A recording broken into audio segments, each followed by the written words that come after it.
মার্কিন মহাকাশ গবেষণা সংস্থা নাসা জানিয়েছে ট্রাম্প প্রশাসনের বিলম্বিত পদত্যাগ কর্মসূচির আওতায় এ পর্যন্ত প্রায় 4,000 কর্মকর্তা পদত্যাগ করেছেন। এক বিবৃতিতে এই তথ্য জানায় নাসা।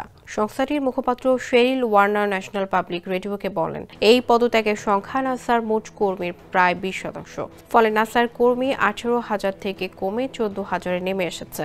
এছাড়া নিয়মিত অবসর এবং অন্যান্য কারণে আরও 500 জন কর্মী নাসা ছেড়েছেন। ওয়ার্নার জানান, কর্মসূচির দ্বিতীয় ধাপে 3,000 কর্মকর্তা পদত্যাগের আবেদন করেন। এর আগে প্রথম ধাপে আরও 870 জন কর্মী স্বেচ্ছায় পদত্যাগে সম্মত হন। এই গণপদত্যাগকে ট্রাম্প প্রশাসনের ফেডারেল কর্মী বাহিনীর হ্রাস নীতির অংশ হিসেবে দেখা যাচ্ছে।